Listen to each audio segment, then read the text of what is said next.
Good morning, everyone. This is Father Nate, missionary priest in Italy, and thanks for joining us today, June 29th, on No Greater Delight, our podcast on Marian feasts and Marian meditations. Well, to start us off, we will celebrate Our Lady of Bouglos in France. Okay, we're told, sometimes I have a feeling this is the one from the Abbot Orsini. He says, located about 2 leagues from Ac in Gascony. So if you know where Ac is in Gascony or what 2 leagues refers to, there's a shrine containing a miraculous image of Our Lady of Bouglos. The original shrine was burned and completely destroyed by the Huguenots, and the miraculous statue was hidden in a marsh. The thing is that they forgot where the statue was, and they even forgot about the statue, or that there was a shrine. So years later, a shepherd led his herd into these marshes and observed that one of his oxen did not go with the others, but was, quote, went into an area of the marsh alone and began to bellow in a strange manner, right? The shepherd climbed a tree to see what was happening and saw the ox licking an unknown object that was half buried in the mud. So, not understanding the mystery, he ran into town to bring others back with him to see what happened. And so what did they uncover? Of course, this image of the Blessed Virgin holding the child Jesus in her arms. They removed it respectfully, and the Bishop of Dax, of his diocese, decided to take it to his church.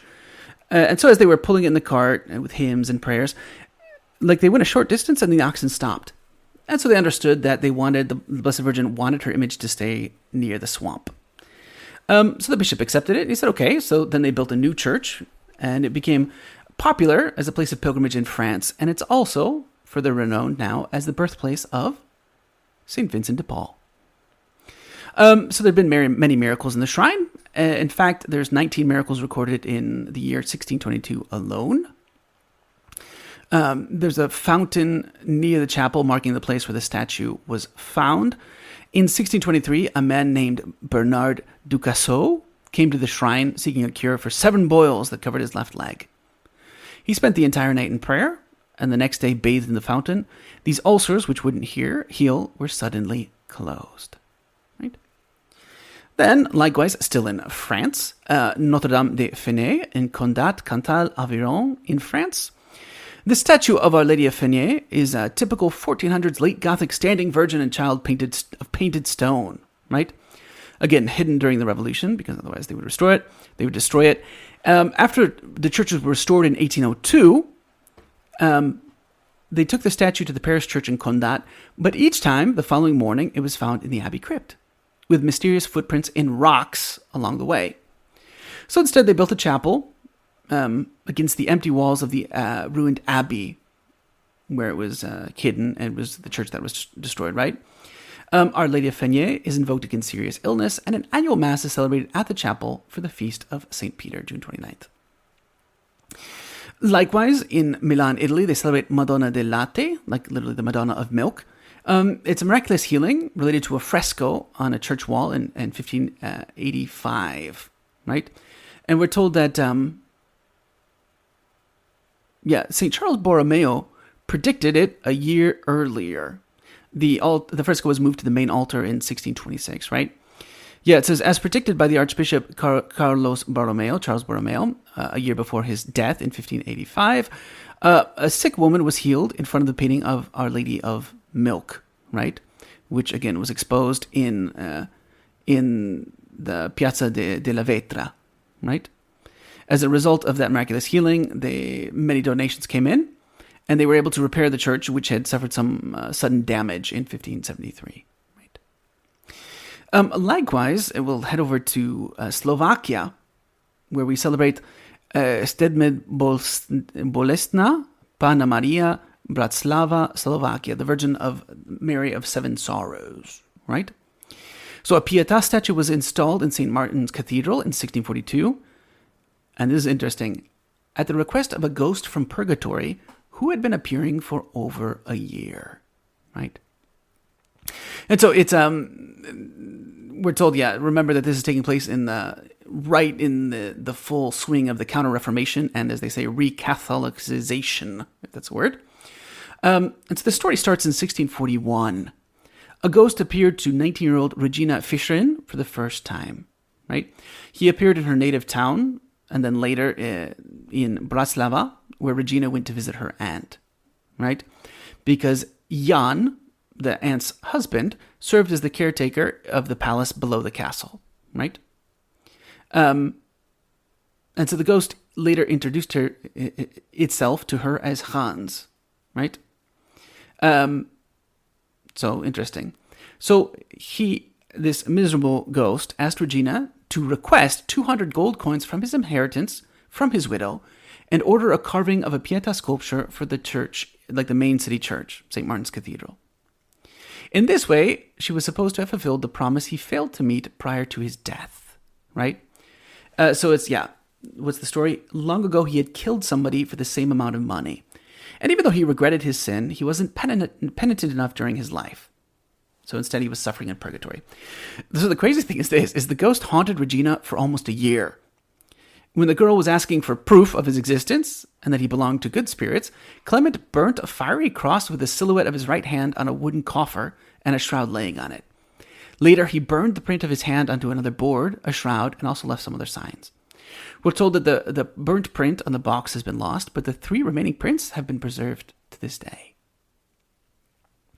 So finally, the sculpture was created in 1642 from lime wood, right? With the sculptor Juraj Schiabele, whom the ghost actually had selected, so like he needs to do it, right? So then, right, it was very much, it's sort of particular. It seems like the image actually has Jesus Christ in Mary's arms with a priest's stole, a burning candle, and a cross, right? As soon as the requests were fulfilled, the ghost was freed from purgatory and never appeared again, right? So it's interesting. Like I said, the church investigated and was like, what do you do with this? So they established the clear authenticity of the appearance of the deceased Clement based on statements of 32 witnesses, right? Yeah. And part of the evidence was also like these, like with illustrations of the signs the ghost had left, right? The record was also published, right? In Latin as well as in German, Hungarian, Polish, and Italian accounts, right? Interesting, right? Apparently the Protestants didn't like that one very much, but okay, whatever. Right, and again, it's considered miraculous and a place of mystery where they say many souls have been liberated from purgatory. But again, it's interesting. The Pressburg is the name of the city. The Pressburg Pietà has this interesting feature of the priest's stole, right? And this also gave rise to a number of pilgrimages, right? Even back in 1857, for the 700th anniversary of the pilgrimage site, they said that they got as many as 15,000 pilgrims, right? And then we're going to go over to Spain, where they celebrate Andra Mari in La Raíz in okay, I don't even think that's really Spanish, but it's a Basque country. Maybe it's Basque, right? Anyways, it's a feast of Our Lady at her mountain shrine, right? There's this popular hermitage of Nuestra Señora de los Remedios de La Raíz, which is on the foothills of Mount Tsundoki, right? It's a building that dates back to the 7th century, consecrated to Our Lady, and there's a Gothic carving in which she holds the child Jesus on her left arm, right? Seamen and farmers generally go to venerate Our Lady because they recognize her intercession. On June 29th, St. Peter's Day, the hermitage holds a large procession. And so that's what we're celebrating today, June 29th, in the Marian world. For today's Marian meditation, we keep reading from the book by Father Ildefonso Villar, and we are in Meditation 84, the Heart of Our Lady. Yesterday we talked about the excellence of this devotion, like devotion to Mary's Immaculate Heart. And today we'll talk about the will of God. This is a rather lengthy point, but we'll read the whole thing. God has given us no explicit injunction to honor the heart of Our Lady. Yet it is evident that God wants it and ardently desires it. We know He invites us to fix our abode in His loving heart. Then how can we enter it? There is no other way than through the heart of our Heavenly Mother. Devotion to the Immaculate Heart of Mary is the best road, the most fitting way to acquire a devotion to the Sacred Heart of Jesus. If it is God's will that we should honor His divine heart, it is also His clear and precise will, implicitly contained in the former, that we should honor the most pure heart of His Mother. Behold this heart that is so much loved men, says Jesus inviting us to his love. The same identical words may be applied also to Mary. There is no heart, after that heart of Jesus, which has loved us so much. There is no heart which has taught us so well to love God as the heart of Mary. No heart can be our model so well as hers. The tender complaint of the Sacred Heart of Jesus, where he deplores the ingratitude of men, applies to us all. When the Lord complained of our want of correspondence, he was thinking of every one of us.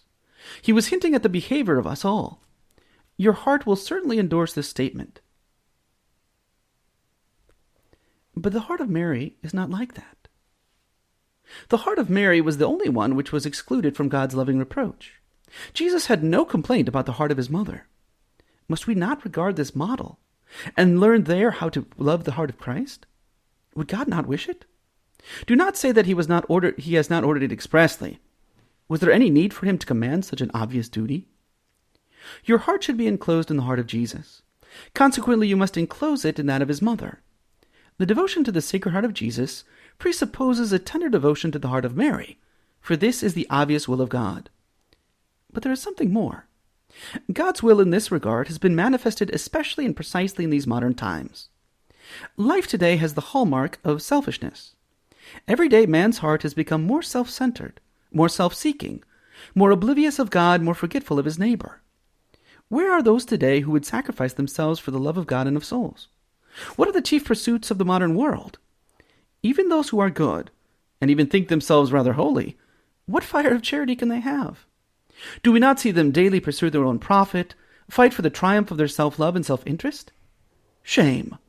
How unpleasant must this appear in the sight of the angels! God demands the heart of men. He seeks man's love, and finds instead nothing but selfishness everywhere. It is on account of this, in order to cure this sick world of its want of love, that he has in these days torn open his breast, shown us his heart, and has, through the example of his divine heart, sent us an invitation to love. Devotion to the Sacred Heart of Jesus is the solution and the remedy which God has prepared to cure the modern sickness of the human heart.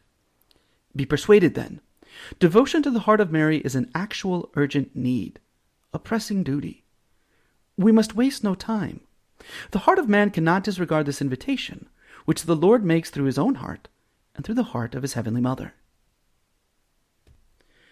For today's reading from The Admirable Heart of Mary by St. John Eudes, we will read the conclusion of his commentary on this line of the Magnificat, "My soul hath rejoiced in God my Saviour." Let us learn from this that the children of the world are victims of a very pernicious error, being gravely mistaken in imagining that there is no joy or happiness on earth, that there is only sadness, bitterness, and affliction for those who serve God. O insupportable delusion! O hateful lie that can proceed only from him who is the father of all errors and falsehoods! Do we not hear the voice of eternal truth crying out, "Tribulation and anguish upon every soul of man that worketh evil, but glory and honor and peace to every one that worketh good"? That's taken from Romans chapter 2, verses 9 and 10. And that the heart of a sinful person is like a sea that is always troubled, agitated, and disturbed. The wicked are like the raging sea. That comes from Isaiah the prophet, chapter 57, verse 20. That the fear of God changes the hearts of those who love him into a paradise of joy, gladness, peace, and happiness. And the fear of the Lord shall delight the heart, and shall give joy and gladness and length of days. It's a quote from Ecclesiasticus 1:12. And that true servants of God possess a felicity that is greater, more genuine, and more steadfast, even in the midst of the most overwhelming tribulations, than all the pleasures of those who can espouse the cause of Satan. Do you not hear St. Paul assuring us that he is filled with consolation and imbued with joy in the midst of all his tribulations? It's a reference to 2 Corinthians chapter 7, verse 4. Do you desire to learn these truths from experience?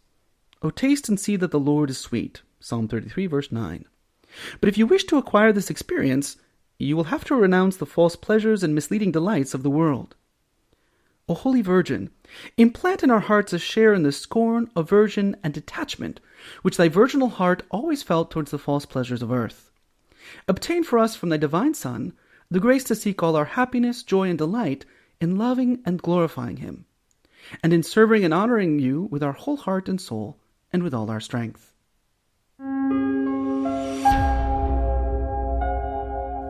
Hello, and we hope that you enjoyed listening to our Marian podcast.